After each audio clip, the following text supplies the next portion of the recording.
ഒരുപക്ഷെ ജലജയുടെ മരണം ആത്മഹത്യ തന്നെയായിരിക്കുമോ?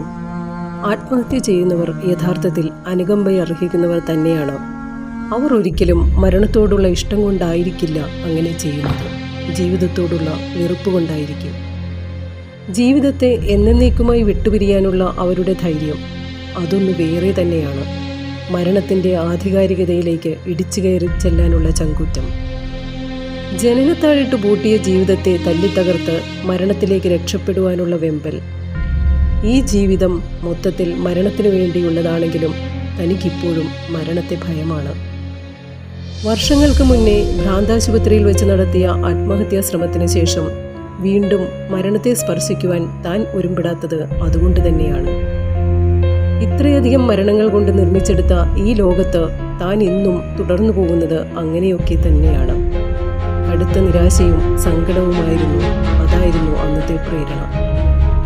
അപ്പച്ചനും ചേട്ടനും ബലമായി ഭ്രാന്താശുപത്രിയിൽ കൊണ്ടുവന്ന് തള്ളിയതിലുള്ള പ്രതികാരം, പാതി വഴിയിൽ മുടങ്ങിയ പഠനം, യൗവനം വാർദ്ധക്യത്തേക്കാൾ ദുർബലവും നിരാലംബവുമായി തീർന്നത്, മാസങ്ങളോളം നീണ്ടുപോകുന്ന ഏകാന്തവാസം, സങ്കീർണമായ അതിൻ്റെ ലാളിത്യം. പുറത്ത് ലോകം തനിക്ക് സ്വാതന്ത്ര്യം പ്രാപിക്കുവാൻ കഴിയാത്തത്രയും വിശാലത നിറഞ്ഞതാണെന്ന തോന്നൽ, ചെറിയ കുടുസുമുറിക്കുള്ളിൽ പകലും രാത്രിയും നടത്തുന്ന ഒളിച്ചുകളികൾ, ജനലിൻ്റെ മാത്രം വലിപ്പത്തിലുള്ള ആകാശം, മേഘകഷ്ണങ്ങൾ, ശ്വാസനിശ്വാസങ്ങൾ.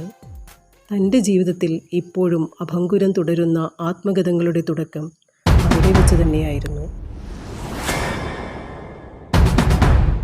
മൂത്തുകുന്നം ആശാൻ മെമ്മോറിയൽ ലൈബ്രറിയിൽ രമേശ് പഞ്ചവള്ളിൽ എഴുതിയ നോവൽ 4 വർഷങ്ങൾ ഏപ്രിൽ 18 ശനിയാഴ്ച വൈകിട്ട് 5 മണിക്ക് ലൈബ്രറി ഹാളിൽ.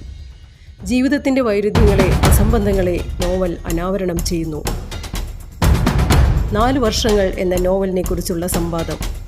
പുസ്തകാവതരണം MP വിജി, അസിസ്റ്റന്റ് പ്രൊഫസർ, മലയാള വിഭാഗം, SNM കോളേജ് മാലിയങ്കര. ഉദ്ഘാടനം ശ്രീ NM പിയേഴ്സൺ. മുഖ്യപ്രഭാഷണം നോവലിസ്റ്റ് ശ്രീ TK ഗംഗാധരൻ. ഏവർക്കും സ്വാഗതം.